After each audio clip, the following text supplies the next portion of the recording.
Ei, pels que no ho sabíeu, sóc un gran amant dels flams. I el que he fet és recórrer amb Catalunya buscant flams que m'ha semblat realment espectaculars.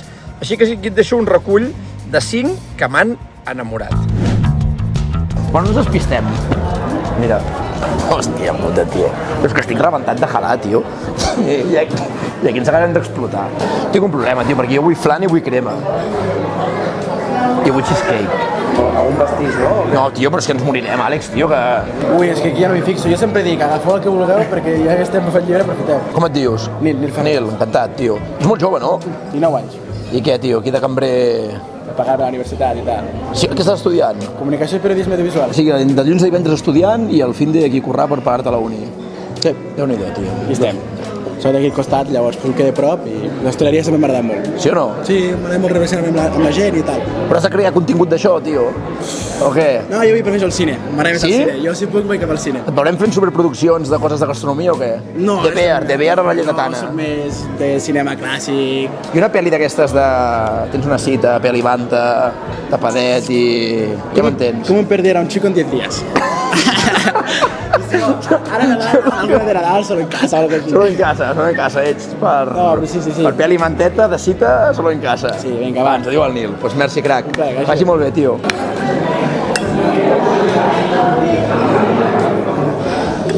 I un flam, tio. I ja està. I amb això, com que no tenim gana quasi, Àlex, com que no hem menjat molts avui encara... És el problema dels bufets, que sempre demanes i sempre agafes més del que pots jalar. Però, tio, mira, el flam fotia molt bona pinta. Anem a mirar, anem a veure...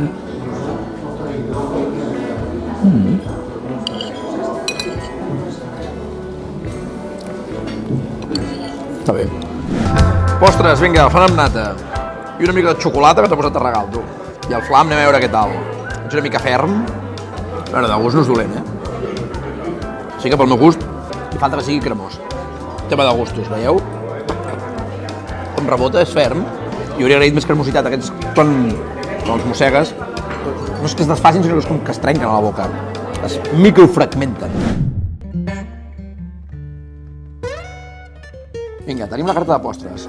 Ull, perquè hi ha 18 postres diferents. Perquè alguns són gelats, que no els fan ells, sinó que els compren fets, i la meitat serien, doncs això, la Contessa, el Miri Magnum, etc. Però sí que tenen músic, mató amb mel, mató amb codonyat, iogurt natural, crema de iogurt i flam de la casa. Jo em decanto pel flam de la casa, a veure què tal és. A més, ara m'ha agafat una bogeria a fer flams, i farem el mató també, mató amb mel.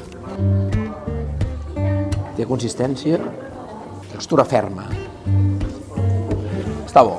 És un flan, igual és per la recepta i per la proximitat de l'àrea, em recorda una mica el que feia l'àvia a casa. Entrem al terreny de les postres. Ens ha comentat que tenien fruita, que està bé, però volíem tastar alguna cosa que facin ells. I ens ha dit que ells fan la crema catalana, el flan, el púding de coco, la panacota... I ens ha dit dues coses més que ara no recordo. Però bueno, ens hem decantat pels postres més nostrats. Començarem amb el flan. Si soc sincer, jo el flan l'he vist passar abans. Ja l'he fotut l'ull i ja m'he quedat amb les ganes de tastar-lo. I s'agraeix. Quan els llocs fan el flan casolà, és una cosa que jo agraeixo. Mira, em recorda el flan que feia l'àvia. Té molt gust de canyella, així que si ets amant de la canyella t'agradarà. Dic això de l'àvia, perquè l'àvia recordo que feia uns flans així amb terrina llargs, de textura consistent com aquest, no és un flan d'aquells cremosos, o sigui que recorda una mica el gust aquest com d'ou. Vinga, la tria dels postres. A mi em passa una cosa, i és que quan veig crema catalana i flam de la casa, sempre vull tastar-ho tot. I m'agrada això que fan els flams, que ballen una mica, que siguin cremosos. I la crema, igual, és unes postres que a mi m'agraden molt. Però és que avui s'ha juntat un altre tercer en discòrdia, que és el pastís en aquest cas de 4 formatges. I doncs han tingut el gest de també portar-nos-el perquè ho puguem tastar tot una mica. Així que comencem pel flam. És una de les coses... És bo, és ferm però està bé, la textura és bona. A mi, és una tema personal, m'agraden que siguin molt cremosos. Però aquest està guai, no té bombolletes. Paco, el chef que nació en un mercado. Tío que nació en un mercado. ¿Pero cómo que naciste en un mercado? ¿Qué te pasó? Nací en un mercado. 10 añitos. Yo vengo de familia emigrante. ¿De dónde? De Andalucía. Vale. Andalucía, de Mojácar, Almería. Entonces compraron un negocio en un mercado. ¿De qué? Primero era de lo que era antiguamente ultramarinos Sí, y todo sí, esto, sí, ¿vale? sí, Que sí. vendían frutos secos, pasta. Cabiures. Que era totalmente. Pero yo me dio la locura cuando ya tenía 18 ¿Pero tú años. naciste literal en un mercado? No. Hombre, mi madre no me tuvo ahí. Pues yo qué sé, dormía- tío, digo, igual el niño Hombre, salió con prisa. No, yo nací en Barcelona. Y luego te has criado en el En un mercado desde en un cero. mercado municipal de Gavà, Mercagavà. Joder, tío, y ahí... Ahí pues conoces el producto. Realmente, que es lo que... Muchas gracias. Lo que se habla, es lo que hablamos cuando los chefs, cuando hablamos de todo esto, la persona que... La materia prima auténtica. Es lo bueno. Ferran Adrià Uy. se iba a comer al Pinocho, Sí. se comía en el Pinocho, se comía lo que era su pescadillita en el mercado, era lo que más disfrutaba y todos los chefs tienen que pasar por el mercado. Todos los chefs tienen que pasar por un mercado. Para conocer la materia prima, dejarse aconsejar de los profesionales. Vas a comprar en un supermercado, ¿quién te atiende? ¿Quién te asesora? Nadie. A mí vas a un mercado y la materia prima es lo que comemos. Pero los mercados están un poco tocados. Porque la Tocan gente no- hundidos. ¿Sí? Prácticamente ahora el grande se come al pequeño. ¿Qué tiene que hacer? ¿Qué tiene que hacer los mercados? Paco, en plan, tú eres un tío de cocina Pero y de negocio. Porque tú también manejas de números, que lo sé. Hombre, de eso seguro. Plan de acción para los mercados. Difícil lo veo. Difícil. Si el mercado se transforma en un parque temático, ¿bien o mal? Para sobrevivir sí, Vale. pero pierde su esencia. Al final pierde la esencia. Sí, un poco. Al final pierde la esencia. ¿Qué pasa? Que hoy en día han cambiado los hábitos. Antes no trabajaban las mujeres, iban al mercado, hacían la compra, ahora trabajan, el supermercado abre 24 horas. Es decir, tú tienes tu negocio y no puedes abrir 14 horas al día porque suele ser familiar.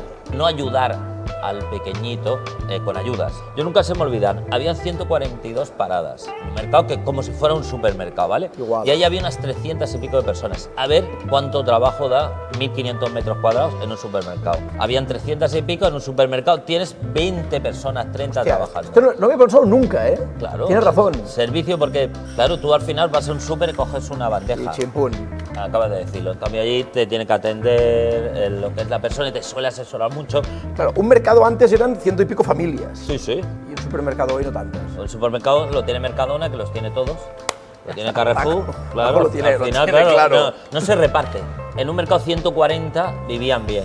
Ahora se lo lleva todo uno. Yo eso lo llevo 6 años. ¿Qué dices? ¿Ya de qué hacías? Pescados y mariscos. Ah, no jodas. O sea, Claro, tú eras yo como me el dedicaba. recio, Claro, mayorista. Mayorista y minorista. Compraba y vendía. Tenía compradores, compraba en Mercadona y tenía compradores por Galicia, Ribeira, Celeiro, Vigo, sí. O sea, me movía bastante. ¿Y cómo se te ocurre? O sea, ¿tú cuántos años tienes ahora? Más o menos? 54 hago el lunes. O sea, con 48 te metes a la hostelería de cocinero. Sí, sí, fui mira, ahí tiene la titulación. Pero ¿y esa locura? Esa locura porque fue la muerte de mi madre. Hostia. Tuvo Alzheimer 10 años, no andaba mal, la pobre, y dije, hostia, se ha muerto la pobre cuando llegó su momento que ya estaba bien. Y yo dije, ¿por qué no haces lo que más te gusta a ti, que es la pasión? El pescado me encanta, pero la pasión por la cocina. Y medio loco dije, me vendí negocios, No tal, jodas. sí.